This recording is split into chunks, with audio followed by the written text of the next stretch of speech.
போகுது, இப்படி எல்லாம் சொன்னாங்க. கூட்டணியோட நெருங்கி 400 பிடிச்சிடலாம் சொன்னாங்க. கடைசியில் பார்த்தா தனி மெஜாரிட்டி கூட வரல. எல்லா கருத்து கணிப்பும் அப்படித்தான் சொன்னாங்க. ஆனா அது பொய்த்து போச்சு. அதே மாதிரி இந்த கருத்து கணிப்புல இப்ப கூட மேற்கு வங்காளமோ கேரளாவோ இல்லைன்னா பாண்டிச்சேரியோ இல்லைன்னா அசாமுலயோ சொன்ன கருத்து கணிப்பு ஏறக்குறைய அது மேட்ச் ஆகுது. கரெக்டா பொருத்தி போகிற மாதிரியான ஒரு இதை நம்மளால கவனிக்க முடியுது அதை. ஆனா தமிழ்நாட்டுல இது கருத்து தெளிப்பாகத்தான் நான் பாக்குறேன். இது கருத்து கணிப்பு இல்லை அப்படிங்கறத என்னுடைய கருத்து. முக்கியமான இதுல ஒரு விஷயத்த நான் சொல்றேன். ஆக்சிஸ் மை இந்தியா திமுக வந்து 125ல இருந்து 145 வரைக்கும் சீட்டு வரைக்கும் கிடைக்கும்னு சொல்லியிருக்காங்க. சாணக்கியா ஸ்ட்ராட்டஜிஸ்ட் இவங்க வந்து திமுக வந்து 145ல இருந்து 160 சீட்டு வரைக்கும் கிடைக்கும்னு சொல்லியிருக்காங்க. அதே மாதிரி என்டிடிவி பீப்புள்ஸ் பல்ஸ் இவங்க இணைந்து நடத்தின கருத்து கணிப்பு 125ல இருந்து 145 சீட்டு வரைக்கும் திமுக கூட்டணி கிடைக்கும்னு சொல்லியிருக்காங்க. அதே மாதிரி ரிப்பப்ளிக் டிவி பி மார்க் இவங்க வந்து திமுகவுக்கு 124ல இருந்து 145 சீட்டு வரைக்கும் கிடைக்கும்னு சொல்லியிருக்காங்க. மேட்ரிஸ் அவங்க வந்து அந்த கருத்து கணிப்பு என்ன சொல்லுதுன்னா திமுகவுக்கு 122ல இருந்து 132 வரைக்கும் கிடைக்கும் அப்படின்னு சொல்லியிருக்காங்க.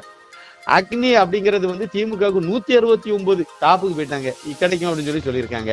டைம்ஸ் நவ் மட்டும்தான் அதிமுகவுக்கு 128ல இருந்து 147 சீட்டு வரைக்கும் கிடைக்க வாய்ப்பு இருக்கு அப்படின்னு சொல்லியிருக்காங்க. எல்லா கருத்து கணிப்பிலையுமே இன்னொரு தகவலை என்ன பதிவு பண்றாங்கன்னா, விஜயனுடைய தவகாவுக்கு அந்த தவகாவுக்கு வந்து கிட்டத்தட்ட ஒரு 20 கிடைக்கும், 25 கிடைக்கும், 15 கிடைக்கும், 18 கிடைக்கும் அப்படின்னு சொல்லியிருக்காங்க. டைம்ஸ் நவ் கூட 8ல இருந்து 15 சீட்டு கிடைக்கும்னு சொல்லியிருக்காங்க. இதுல நம்ம முதல்ல அந்த தவகாவுடைய அந்த 8ல இருந்து 15ங்கிறத மட்டும் நம்ம எடுத்துட்டு அப்புறம் உள்ள மற்றதுக்கு போயிடலாம். திமுகவுக்கு வந்துட்டா சரியா இருக்கும்.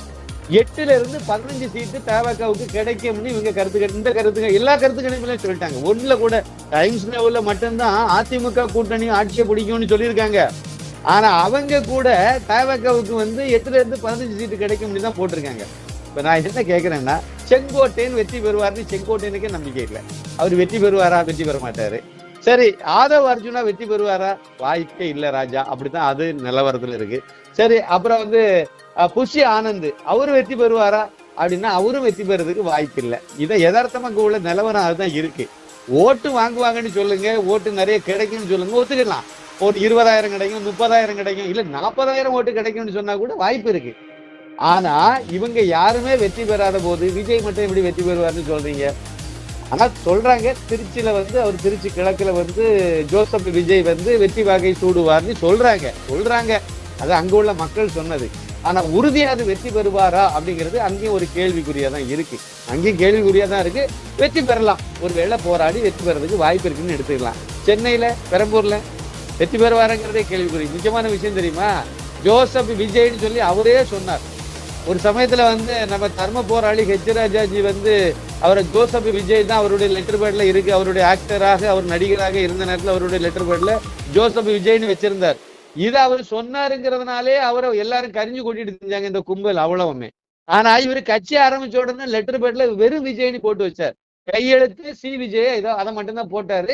இந்த ஜோசப்பை வந்து வெட்டி எடுத்துட்டு இப்ப எலெக்ஷன்ல நிக்கும் போது ஜோசப் விஜய்னு அடையாளப்படுத்தினார். இந்த ஜோசப் விஜய்ங்கிறது நான் ஒரு கிறிஸ்தவங்கிறத அப்பட்டமா அவர் வந்து டிக்ளேர் பண்றார். அப்படி பண்ணின பிறகும் கிறிஸ்தவங்க எல்லாருடைய இதுல இருந்து ஒரு ஓட்டு கிடைக்கல. ஒட்டுமொத்த கிறிஸ்தவர்களும் வந்து திமுகவுக்கு ஓட்டு போட்டவங்க. அந்த இதுலயும் இப்ப இவர் நான் கிறிஸ்தவன் தான் அப்படின்னு சொல்லி வெளிப்படையாவே சொன்ன பிறகு கூட, இயேசு கிறிஸ்தவனுடைய போட்டோவை தூக்கி பிடிச்சிட்டு போன பிறகு கூட, முட்டாங்கால் போட்டுட்டு நின்ன பிறகு கூட, ஜெபமாலையெல்லாம் கழுத்துல போட்ட பிறகு கூட, அதாவது கத்தோலிக்க கிறிஸ்தவர்களுடைய இதுல இருந்து ஒரு பகுதி ஓட்டு வந்து இவருக்கு வந்திருக்குங்கிறது மட்டும்தான் உண்மை ஒழிய, சிஎஸ்ஐ கிறிஸ்தவங்களோ பெந்தகோஸ்த கிறிஸ்தவங்களோ இல்லைன்னா எல்எம்எஸ் இன்னும் நிறைய பிரிவுகள் எல்லாம் சபைகள் எல்லாம் வச்சிருக்காங்கல்ல, இவங்களுடைய ஓட்டுகளோ ஜோசப் விஜய்க்கு இல்ல. எங்க ஊர்ல சிஎஸ்ஐ காரங்க கிட்டத்தட்ட ஊர்ல பாதி பேர் கிறிஸ்தவங்களா இருக்காங்க. எங்க கன்னியாகுமரி மாவட்டத்துல குமாரபுரம் தோப்பூர்ல அதுல 1-2 குடும்பம் மட்டும்தான் ரோமன் கத்தோலிக். பாக்கி அத்தனை பேருமே இது சிஎஸ்ஐ கிறிஸ்தவங்களா தான் இருக்காங்க, எங்க சொந்தக்காரங்க உட்பட. இந்த கிறிஸ்தவங்க எல்லாருமே திமுகவுக்கு தான் ஓட்டு போட்டிருக்காங்க. இவங்க கடந்த 3-4 தேர்தலில் திமுகவுக்கு தான் ஓட்டு போட்டாங்க. அண்ணா திமுகவில் அந்த குடும்பம் இருந்தா கூட திமுக ஓட்டு போட்டுச்சு. இதுதான் நடைமுறை.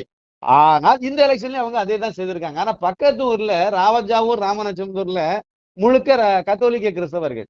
அந்த கத்தோலிக்க கிறிஸ்தவர்கள்ல அங்க ஒரு ராமராஜ்ல ஒரு 700 ஓட்டு இருக்குன்னு வச்சிருங்க தோராயமா. அதுல ஒரு 200 250 ஓட்டு விஜய்க்கு விழுந்திருக்கும்னு அங்க இருந்து சொல்றாங்க. இதே மாதிரி கடலோர கிராமங்கள் முழுக்க கன்னியாகுமரி மாவட்டத்துல எல்லாமே கத்தோலிக்க கிறிஸ்தவர்கள். அதுல ஒரு 25-30% ஓட்டு வந்து 100 கிறிஸ்தவர்களுக்கு ஒரு 30 வரைக்கும் ஓட்டு இந்த பக்கம் விஜய்க்கு விழுந்திருக்குன்னு சொல்றாங்க. அது ஏத்துக்க முடியுது. அப்போ உள்பகுதியும் சரி வெளியும் சரி கன்னியாகுமரி மாவட்டத்தை பொறுத்த வரைக்கும் ரோமன் கத்தோலிக் அதாவது கத்தோலிக்க கிறிஸ்தவர்களுடைய ஓட்டுல ஒரு பெரிய ஒரு எண்ணிக்கை ஒரு 30% வரைக்கும் விஜய்க்கு விழுந்திருக்குன்னு சொல்றதை ஏத்துக்க முடியுது. ஆனா பாக்கி உள்ளங்க கிறிஸ்தவங்க அவங்க ஓட்டே இவருக்கு விஜய்க்கு விழல.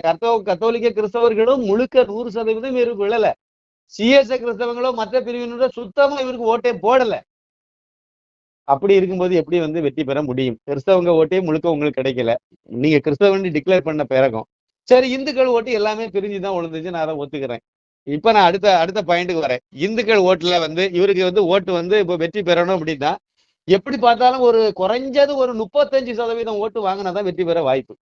யாராவது ஒருத்தங்க ஏதாவது ஒரு தொகுதியில இவருக்கு 35% ஓட்டு பதிவாயிருக்குன்னு ஏதாவது விழுந்திருக்கு அப்படிங்கிற மாதிரி எக்ஸிட் போர்டுல யாராவது சொல்லியிருக்காங்களா? சொல்லவே இல்லை. 19 15 சீட்டு கிடைக்கும் 25 சீட்டு கிடைக்கும்னு சொல்லியிருக்காங்களே ஒழிய அவருக்கு வந்து இந்த விஜய் வந்து 2 தொகுதியிலே வெற்றி பெறுவார், ஆதவ் அர்ஜுனர் இந்த இதுல வெற்றி பெறுவாரு, இவரு புஷ்டி ஆனந்த் தீநகர்ல வெற்றி பெற்றுவாரு, செங்கோட்டையன் அவருக்கு தொகுதியில வெற்றி பெற்றுவாரு, இந்த மாதிரி சொல்றதுக்கு ஆள் இல்லை, சொல்லல. அவங்க தாவக்காவில உள்ள நிர்வாகிகளுக்கே நம்பிக்கை இல்லை. வெற்றி பெறுவோம் அப்படிங்கிற நம்பிக்கை இல்லாம தான் செங்கோட்டையனுக்கே நம்பிக்கை கிடையாது. அவர்கிட்ட கேளுங்க, அவருக்கே நம்பிக்கை கிடையாது. அவரு வந்து அநியாயமா இதுல தாவக்காவில போய் அரசியல் வாழ்க்கையை குழி தோண்டி புதைச்சிட்டோமேங்கிற லெவல்ல தான் யோசிக்கிற மாதிரி தான் அவருடைய சூழ்நிலையே இருக்கு. விஜய் 2 தொகுதியிலே வெற்றி பெறுவாருங்கிறது கேள்விக்குறி. திருச்சியில வெற்றி பெறலாம் அப்படிங்கிற மாதிரி தான் இருக்காரு. சென்னையில என்ன ஆக போகுன்னு தெரியல. இதுதான் ஒரிஜினல் நிலவரம்.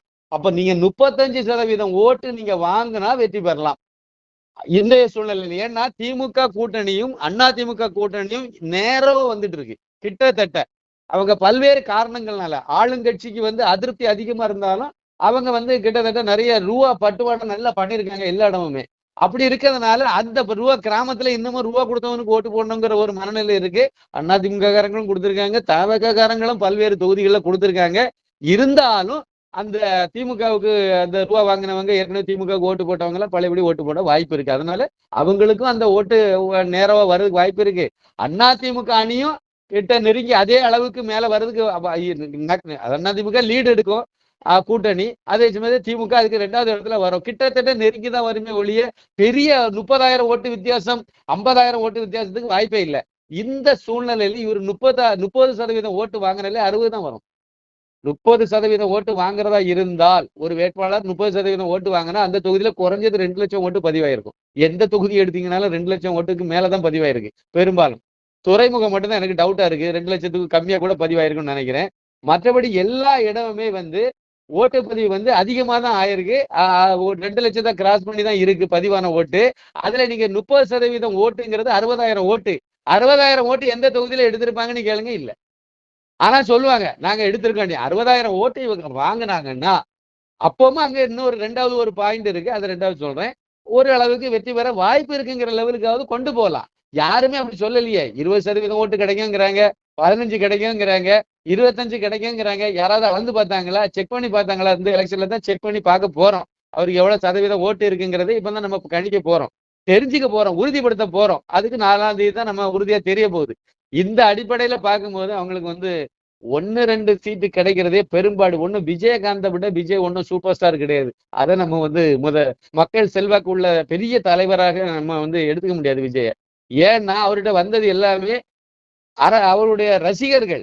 அந்த ரசிகர்கள்ல நிறைய பேர் கிட்டத்தட்ட அவருக்கு கூட்டின கூட்டத்துல பாதி அளவுக்கு எடுத்தீங்கன்னா 18 வயசு கீழே, 14 15 16 17 18 வயசு பூர்த்தி ஆகாதவங்க இவங்க தான் பாதிக்கு பேர், கிட்டத்தட்ட பாதி பேர் இருக்காங்க. இவங்களுக்கு ஓட்டே கிடையாது. ஆனா இவங்க வந்து வீட்டுல உள்ளவங்கள ஓட்டு போட சொல்லலாம். ஆனா ஓட்டு போட சொன்னாலும் அவங்க ஓட்டு போட்டா உண்டு, இல்லைன்னா இல்ல. அந்த மாதிரி எடுத்தீங்கன்னா இவருக்கு முதல்ல கிடைக்கிறது இவ்வளவுதான் கிடைக்குங்கிறது என்னுடையது. அடுத்து நீங்க திமுக கூட்டணிக்கு வாங்க. திமுக கூட்டணியில ரொம்ப ஷார்ட்டா சொல்லிடுறேன். 2021 சட்டமன்ற தேர்தலில் வந்து திமுகவுக்கு அரசு ஊழியர்கள் ஆசிரியர்கள் ஒட்டு மொத்தமா ஆதரவா இருந்தாங்க. கூட்டணி வந்து 2019 தேர்தலில் இருந்தே பாராளுமன்ற தேர்தலில் இருந்தே வலுவா அந்த கூட்டணி இருந்துச்சு. முழுக்க முழுக்க ஒட்டு மொத்தமா ஒரே இதுல முகமா இருந்து வேலை பார்த்தாங்க. இவங்க இதெல்லாம் வேலை பார்த்தது அந்த கூட்டணிக்கு பெரிய ஒரு உற்சாகத்தை கொடுத்தது. அது இன்னும் சொல்ல போனா நிறைய ஆசிரியர்கள் எல்லாம் வந்து கள்ள ஓட்டு போட்டாங்க.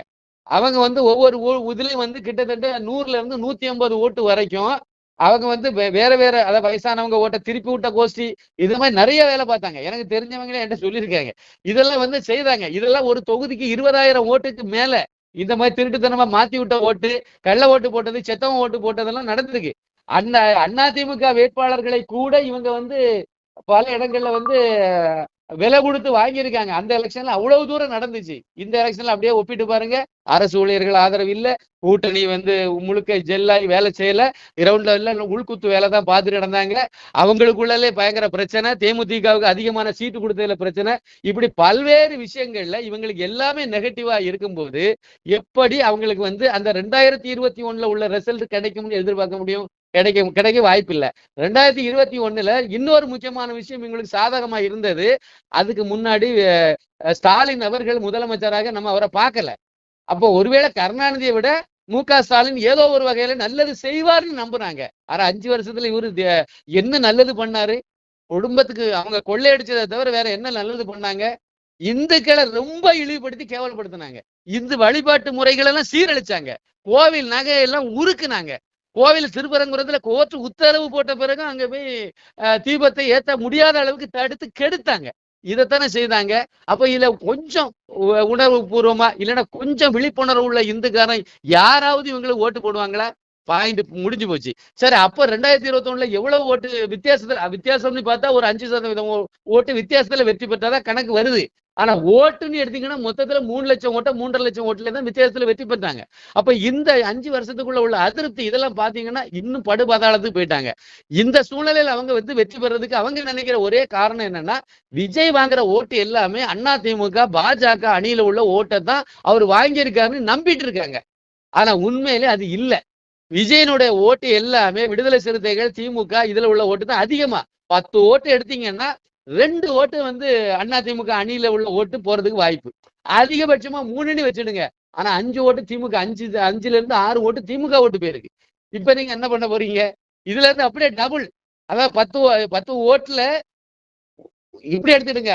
அதிமுக அணியில இருந்து விஜய்க்கு வந்து 2 ஓட்டு போறதாக நீங்க எடுத்துட்டீங்கன்னா திமுக அணியில இருந்து குறைந்தபட்சம் 4 ஓட்டு 1:2 போகுது. அப்படி போகும்போது திமுக என்ன நிலைமைக்கு வரும்?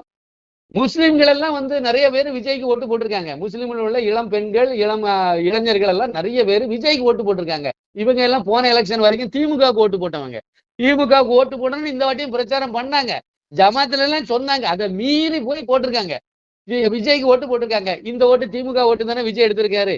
கிறிஸ்டியன்ஸ்ல நான் ஸ்பெசிபிக்கா சொன்னேன். ரோமன் கத்தோலிக்க கிறிஸ்தவர்கள் அப்படின்னு சொன்னேன். அந்த ஓட்டு எல்லாமே திமுக விழுந்த ஓட்டு. 2019 இருந்து 21, 24 3 தேர்தல்ல தொடர்ந்து திமுகவுக்கே ஓட்டு போட்டு பழக்கப்பட்டவங்க. இந்த தேர்தல்ல அவங்க அப்படியே விசிலுக்கு ஓட்டு போட்டிருக்காங்க. இந்த ஓட்டு திமுகவுடைய இழப்பு தானே. விடுதலை சிறுத்தைகள் பயங்கரமா டேமேஜ் ஆக போகுது. அது எல்லாமே திமுக கூட்டணிக்குள்ள ஓட்டு. அப்போ அது பாதிப்புக்குள்ளாது. அதே மாதிரி நாம் தமிழர் இந்த எலெக்ஷனோட கடை அடைக்க வேண்டிய நிலைமைக்கு தான் போகும். 3% 4% இந்த கட்சிக்கு ஓட்டே வராது. அந்த அளவுக்கு அவங்களுடைய ஓட்டு சரிவை சந்திக்க போறாங்க. இதை விஜய் வாங்குற ஓட்டு இதுதான். அதனால நான் சொல்றேன், விஜய்க்கு வந்து பெரிய வெற்றி கிடைக்காதுங்கிறது ஒரு பக்கம். இவர் பெருகிற ஓட்டுனால திமுக மட்டரகமா தோக போகுது. இந்த லட்சணத்தை இவ்வளவுத்தையும் தாண்டி அவங்க ஆட்சி பிடிப்பாங்க, 169 சீட்டு வரும்ல சொல்றதெல்லாம் வந்து அது எப்படின்னு எனக்கு தெரியல. 4 நாள் தான் இருக்கு. நம்ம பொறுத்திருந்து பார்க்க போறோம். எது எப்படி எடுத்தாலும் சரி, திமுக வந்து இந்த எலெக்ஷன்ல தோல்வியை சந்திக்க போறது உறுதி. அது எந்த அளவுக்கு படு பாதாளத்துக்கு போகுதுங்கிறது தான் நம்ம பார்க்க போறோமே ஒழிய அவங்களுக்கு வெற்றி வாய்ப்போ வெற்றி பெறதுக்கு சூழ்நிலையோ அந்த கூட்டணிக்கே கிடையாது. அதிமுக பாஜக அணிதான் வெற்றி பெற போகுது. அதான் ஆட்சி அமைக்க போகுது. அதிமுக பாஜக கூட்டணி ஆட்சி அவங்க தனி மெஜாரிட்டியில வருவாங்கிறது வேணா கேள்விக்குறியா இருக்கலாம். எனக்கே அது சந்தேகமா தான் இருக்கு. அதனால அதிமுக தனிச்சு 118 கிராஸ் பண்ணி அவங்களுக்கு மெஜாரிட்டி கிடைக்குமாங்கிறது டவுட்டு, சந்தேகம். அதே சமயத்துல அதிமுக கூட்டணி ஆட்சிங்கிறது உறுதி. அதனால அதிமுக கூட்டணி ஆட்சி அமையும். திமுக படு தோல்வியை சந்திக்கும். பாஜக வந்து இவ்வளவு நாளும் வந்து ஒரு பெரிய பில்டப் பண்ணிட்டு இருந்தாங்கல்ல, அது காணாம போகும். ஒருவேளை இதெல்லாம் தாண்டி திமுக வெற்றி பெறணும்னா ஏற்கனவே ஓட்டுப்பதிவு மிஷின் எல்லாம் கொண்டு பாதுகாப்பா அந்த ஸ்ட்ராங் ரூம்ல வச்சிருக்காங்கல்ல, அதை திருடணும். திமுக காரன் அதையும் செய்வாங்க. அதை திருடிட்டு இவங்க வேற ஓட்டு மிஷினை கொண்டு போய் இவங்க ஃபில்அப் பண்ணி வச்சாங்கன்னா திமுக வேணா வெற்றி பெறும். இல்லைன்னா திமுக இந்த எலெக்ஷன்ல வெற்றி பெறதுக்கு வாய்ப்பே இல்லை, ஆட்சி பிடிக்கிறதுக்கு வாய்ப்பே கிடையாதுங்கிறது தான் என்னுடைய கருத்து. ரொம்ப நல்ல செய்தியை சொல்லியிருக்கீங்க ஜி. என்ன மாதிரி பல பேர் வந்து இந்த கருத்து கணிப்பை பார்த்து ரொம்ப இடியிறங்குன மாதிரி இருந்திருப்பாங்க. என்னது மீண்டும் திமுக ஆட்சி வரப்போதா? நம்ம தமிழ்நாட்டுல இருக்கலாமா? இல்ல வெளிநாடு போயிடலாமா? இல்ல வேற மாநிலம் போயிடலாமா? அப்படின்லாம் யோசிச்சுட்டு இருக்கும்போது, பல உண்மைகள போட்டு உடைச்சிருக்கீங்க. இதுல உங்களுடைய பொன்னான் கூடுதலா ஒரு தகவலை சொல்லிட்டு முடிச்சிடலாம். சொல்லுங்க ஜி. அதாவது இவங்க எல்லாம் என்ன சொல்லிட்டு இருக்காங்கன்னா, அதாவது நாம் தமிழர், அதாவது விஜய்க்காக வந்தவங்க வந்து ஒரு மாற்றத்தை வேணும்னு சொன்னாங்க. அதனால வந்து தமிழகம் முழுக்க, அதாவது ஓட்டுப்பதிவு அன்னைக்கு சும்மா இருந்தாங்க. நீங்க நல்லா கவனிச்சு பாருங்க. ஓட்டுப்பதிவு அன்னைக்கு நான் ஓட்டு போட்ட பூத்துல தாவேக்காவுக்கு ஒரு பெஞ்சை போட்டு 3 பேர் அப்பாவியா உட்கார்ந்து இருந்தாங்க. ஒரு குஞ்சு அந்த பக்கம் போய் எட்டி பார்க்கல. திமுகவிலே டல் அடிச்சு போச்சு. போன 2021 பாத்தீங்கன்னா ரொம்ப உற்சாகமா இருந்தாங்க. அதுவே நமக்கு பல்ஸ் கிடைக்குது. அவங்களுக்கு ரொம்ப வெற்றி முகத்துல இருந்தாங்க 2021. அது அப்படியே தெரிஞ்சது வெளியே. ஓட்டுப்பதிவு அன்னைக்கு அந்த பூத்துக்கு வெளியே இருப்பாங்கல்ல, இவங்க எல்லாம் ஒவ்வொரு சால் போட்டு வச்சிருப்பாங்கல்ல, அதுல தெரிஞ்சது. ஆனா தாவேக்காவும் டிவி இது நாம் தமிழரும் வந்து ரொம்ப பரிதாபமா உட்கார்ந்து இருந்தாங்க. நான் 4 பூத்துல செக் பண்ணி பார்த்தேன். 4லையும் இதே தான் நிலவரம். அதே சமயத்துல அதிமுகவுக்கு மட்டும் 3-4 பூத் வச்சிருந்தாங்க. பிஜேபி வேற அடிஷனலா ஒண்ணு போட்டு வச்சிருந்தாங்க. நிக்கிற வேட்பாளர் பெஞ்சமின் அதிமுக. ஆனா இவங்க நின்னாங்க. அதனால நான் சொல்றேன், அதிமுகவுக்கு வந்து இங்க வந்து வெற்றி வாய்ப்பு அதிகம்ங்கிறது. வெற்றி பெற இந்த தொகுதியில பெஞ்சமின் தாங்க வெற்றி பெறுவாரு. மதுரவாயல் தொகுதி பெஞ்சமின் வெற்றி உறுதி. முக்கியமான ஒரு காரணம், இன்னொரு பாயிண்டே நான் சொல்றேன். நான்லாம் வந்து இந்த எலெக்ஷன்ல ஓட்டு போட மாட்டேன்னு சொன்ன ஆளு. சில காரணங்கள்னால அண்ணாமலையை மாநில தலைவர்ல இருந்து மாற்றினதுனால நான்லாம் அப்படியே சொன்ன ஆளு. என்ன மாதிரி நிறைய பேர் அதே மாதிரி முடிவுல தான் இருந்தாங்க. கடைசி நேரத்துல இந்த தீய சக்தி திமுக ஒழியணுங்கிற ஒரே காரணத்தினால வேற வழி இல்லாம நம்ம ஓட்டு போடுவோங்கிற முடிவுக்கு வந்தோம். அண்ணாமலையும் காம்ப்ரமைஸ் ஆகி அங்கெல்லாம் பிரச்சாரம் எல்லாம் பண்ண ஆரம்பிச்சாரு. அதனால வந்து எல்லாரும் மாறினாங்க. அதுல மாறினேன் நானும் ஒரு ஆளு. கொஞ்சம் முன்னாடி நான் மாறிட்டேன்னா வேற வழி இல்லை, இந்த சூழ்நிலைக்கு இதுதான் கரெக்டா இருக்கும் அப்படிங்கிறனால நம்ம வந்து இதை போட்டு தான் ஆகணுங்கிறதுனால ஓட்டு போட வேண்டாம்னு நினைச்சேன். நான் வந்து நானே போய் ரெட்டையில ஓட்டு போட்டுட்டு வந்தேன். ஓட்டு போட்டு முடிஞ்சு போச்சு, அதனால சொல்லலாம். ஆனா நானே இதான் செய்தேன். ஆனா நான் என்ன சொல்றேன்னா, இதே மாதிரி மனப்பான்மையில தான் அமெரிக்கால இருந்து ஒருத்தர் வந்திருக்காரு. இங்க எனக்கு தெரிஞ்சவர். அவர் வந்து அமெரிக்கால இந்த ஓட்டு போட வந்திருக்கேன் அப்படின்னாரு. எங்க இருந்துன்னு கேட்கும்போது வாஷிங்டன் டிசி அப்படின்னாரு. அது அமெரிக்கால, ஆமா அமெரிக்கால இருந்து வந்திருக்கேன் அப்படின்னாங்க. இப்ப ஏன் அப்படின்னு கேட்கும்போது இனிமே இந்த ஆட்சி நீடிக்க கூடாது, அதே பாயிண்ட் தான். அதனால இந்த வாட்டி வர்றதுக்கு நமக்கு அதிமுக தான் ஓட்டு போட்டு ஆகணும். அதனால எந்த கட்சி ஆட்சிக்கு வரணுங்கிறத விட இந்த திமுக ஒழியணுங்கிறதுல உறுதியா இருந்து ஓட்டு போட்டிருக்காங்க. அதனால ஓரளவுக்கு ஞானம் உள்ளவங்க, அது வந்து ஐடில வேலை பார்க்கிறவங்க இருந்தாலும் சரி, இல்லை அதை விட 40 வயசுக்கு மேல உள்ளவங்களா இருந்தாலும் எல்லாரும் பெரும்பாலும் ஆட்சி மாற்றம் வரணும்னு நினைச்சவங்க எல்லாருமே அதிமுக கூட்டணி போட்டிருக்காங்க. இளைஞர்கள் ஒரு 25 வயசுக்கு கீழே உள்ளவங்க, நிறுவனங்கள்ல வேலை பார்க்கிறவங்க, இல்ல நிறைய பேர் வந்து விஜய்க்கும் ஓட்டு போட்டிருக்காங்க. போடலன்னு நான் சொல்லல. அதனால நான் சொல்றேன், கண்டிப்பாக அதிமுக அணிதான் வெற்றி பெறும், வெற்றி பெறும், வெற்றி பெறும். கூட்டணி ஆட்சி தான் அமைய போகுது. அதிமுக கூட்டணி தான் ஆட்சி அமைக்க போகுது. உங்களுடைய பொன்னான நேரத்தை ஒதுக்கி பல தகவல்களை நாரத மீடியாவுடன் பகிர்ந்து கொண்டதற்கு மிக நன்றி. மிக்க நன்றி, நன்றி, நன்றி, நன்றி. வணக்கம். நன்றி.